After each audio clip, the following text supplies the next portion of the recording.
What's up guys, Speed here, and today we're going to be doing a live analysis of Alliance.NicoBaby's Morphling gameplay, and this is a game where Alliance actually took the victory over the dominant Team Secret, and I really want to pay attention to, what does NicoBaby do considering Zai has one of the best starts I've ever seen. He laid in with an Enchantress, right? He's level 7 when NicoBaby is level 5, they've taken the tower 7 minutes in, and therefore, right, Zai is in a position to carry this game. So how does NicoBaby make his way back into this match? We're going to be talking about that on today's video. And so yeah, if you guys are excited for that, like and subscribe. We put out content every single day. Me and our team of editors work very hard to provide you guys with high quality content so you can learn the game of Dota. And so yeah, if you appreciate that, like the video now. And briefly, one more thing before we get into the video. I recently did a full analysis of an entire PL game of the Archon 5 brackets. So it was a game of one of my students, and basically I go into depth about the first 20 to 30 minutes of his PL match and talk about all the mistakes that he makes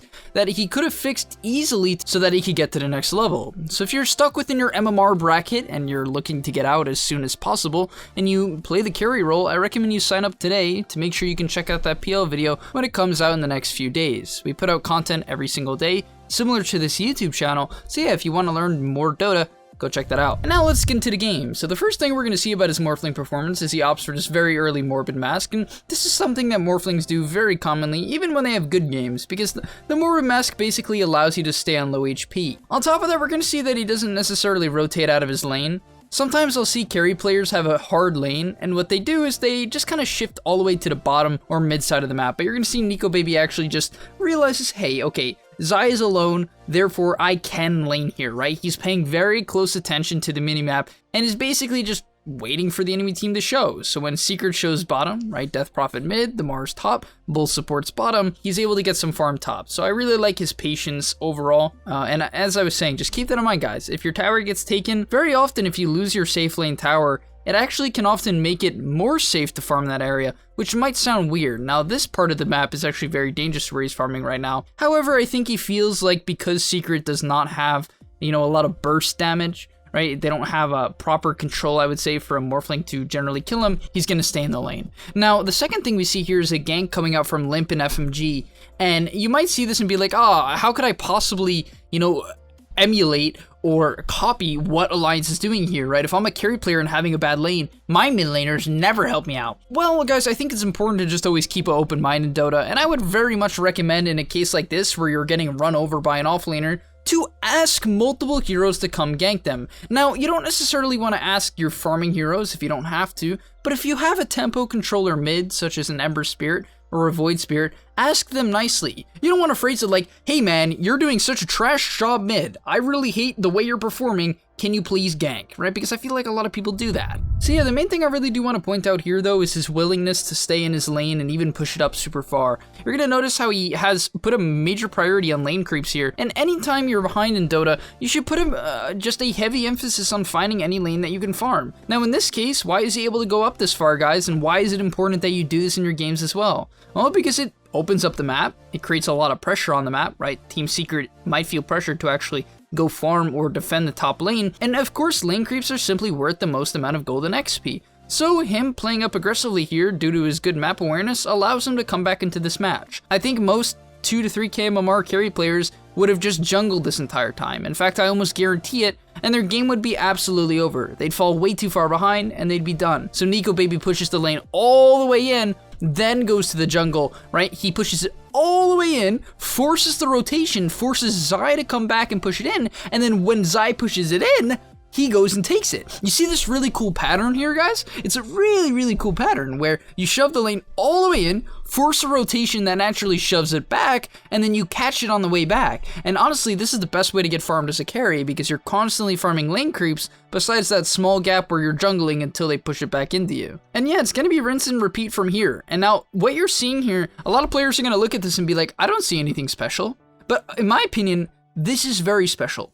And I'm only saying this once again because I'm really trying to drill these ideas into your guys' head. I'm not trying to just like say it once and then have you guys forget it. I actually want you to learn, right? This is something I do in a coaching session very often. I'm going to say the same point over and over again. And the point here is that he's not leaving his lane because he does not have to. If Team Secret is rotating out and his job is to carry the game and he doesn't feel like he can fight right now, he's not going to fight. However, let's talk about the first rotation of the game. We're 12 minutes in, he has Treads 1, and he's level 9, so he's pretty strong. He's tied for highest level in the game. I'm sorry, he's not. He's one level below Matamba Man's Troll Warlord, but he's close to the highest level in the game. Now he TP's in here. Why is this a good TP, guys? Why is this a good TP? Because very often I'll see carry players TP at random times and they grief themselves. Why is this a good TP? Because they're low HP and they're diving. So as we're going to see here, he's kind of looking at which target he can catch up to. Yapzor was disengaging and he understands that, okay, I'm going to have to overcommit if I try to go on Yapzor. So he's constantly just readjusting who he can go on. He decides that Nisha is a good target, turns into the Death Prophet, which is a good decision, right? Being able to turn into Death Prophet is huge. Just stealing her Spirit Siphon is honestly ridiculous. It's one of the best Morphling morphs in the entire game. And yeah, because he turns into the Death Prophet, he's able to secure another kill and get a lot of return kills onto Team Secret. And this is how you catch up. Fundamentally, guys, what you just watched is how you recover in Dota. Push lanes in deep, specifically side lanes, if mid is taken, push side lanes in deep, jungle when it's dangerous, wait for the lanes to come back to you so you can farm them, and then TP to dives. Dives. Can't stress it enough. It makes it easy to fight. They're all going to be low HP, and yeah, you can get a lot of kills to return yourself into the game. Now, getting back into it though, after the gank, you're going to see he obviously returns immediately back to farming. I'm curious to see if he'll shift towards mid, maybe go for, oh no, it actually looks like they've already taken the tier 1 mid. Yeah, so he's probably just going to stay in the bottom lane. Honestly, guys, there isn't too much for him to do here. He could even try to pressure out the Enchantress, right? One play you can often make is actually run at support so we're solo farming, but no. He's actually shifting mid here. Looks like he wants to fight. Don't think he's going to get anything out of it. Yeah, so there, it's an interesting take. So he's like, okay, bottom lane is pushed in. He can't farm this, right? So he's going to shift over to mid only because his team is collapsing and they already have the tier 1 tower. I think if they didn't have the tier 1 tower there and he kind of just comes over when his team isn't fully prepared, it'd be bad. But because there is no tower, they can actually fight in that area. And once again, you're going to see him return back to the lane. He is actually considering defending the mid tier 1 here. Very often as a carry player, this is the best place to actually TP to. Solely for the fact that it's very easy to fight another tier 1 tower mid. People are going to drop low, they have to overextend and kill your teammates. And it's very clumped up, so you can hit a lot of good spells. Instead here, he's actually going to use this Iron Talent he gets. By the way, this is like, in my opinion, this item is broken. I really do believe that. I actually think Iron Talon will get nerfed at some point. Don't quote me on that, but I really do feel like this item's ability to let you take Ancients is ridiculous. Like, I don't know why this item just all of a sudden lets you just insta-kill Ancients. He's actually going to get pinned against the wall there, gets out. And yeah, you're going to notice, guys, how he's always postured aggressively on the map. I really do want you to keep that in consideration. Now, if he's playing a hero like Wraith King or Naga and he doesn't have the ability to disengage against their specific heroes, maybe he wouldn't do this. But in this game, it's a very good Morphling game. They last picked it. They don't have proper stuns for him, right? Maybe they could catch him out with a Mars Spears into a Death Prophet Silence, but that would cost a lot of resources from Secret and is hard to execute. So he's constantly farm aggressive. Now, they did push him out of bottom side there, just to be clear, right?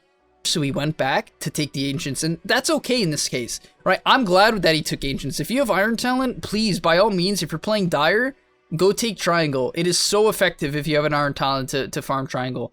Now he actually turns into the Mars here, missed the Spear unfortunately, but actually sees an opportunity to go on Nisha. Wow, such good morphing there. I mean, just absolutely beautifully played, just switching between the Mars and the Morphling, using God's Rebuke to slow down the Death Prophet, and secures the kill.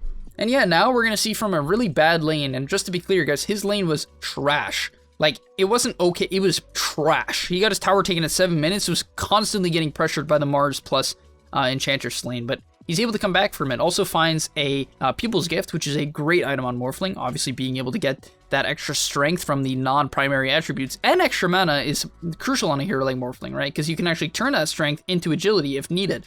So it's really huge. And once again, back to side lanes. I can't stress this enough, guys. And I'm only saying this because every single time I watch a 1K, 2K, 3K, not always 4K, but I would say like up until like 3K, carry players just really struggle to get to the side lanes. And even if they do get to the side lanes, they end up leaving like 2 seconds after, right? They'll push it in once and then, oh, the next 20 seconds go by and they're just, for some reason, back in their neutral camps. Like, guys, if you can push in the lanes aggressively, please, please, please, please, please do it. And I'm only saying this once again because you're going to see that this is the main component of him coming back into this game. He creates a lot of space, shuts down the map, and is constantly farming lane creeps. Now, this fight breaks out here. The Death Prophet gets stunned. Obviously, it's a good target for him to go on, as he can blow her up with the E-Blade. And yeah, that's kind of the key thing about Morphling. You're always just looking to find the first person you can explode and go on them. So next up, it looks like he was actually considering to go for the Manta style.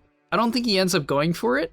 He actually ends up going for a BKB, which I think makes a lot of sense. It's really good against the side of Secret. He can BKB early so he doesn't get maledicted, and basically he can't die if he has a BKB, so I think it's a good decision. But at this point, he has the E-Blade, so he's going to be showing up to all the fights. And I want to make sure you guys understand, like, this is really the main thing you need to, get as a carry. Like, you have to know your hero. When am I showing up to fights? When is my hero strong? Morphling with E-Blade is your timing, right? Could he keep farming with E-Blade? Sure, he could, right? Maybe his team isn't ready to fight. He could.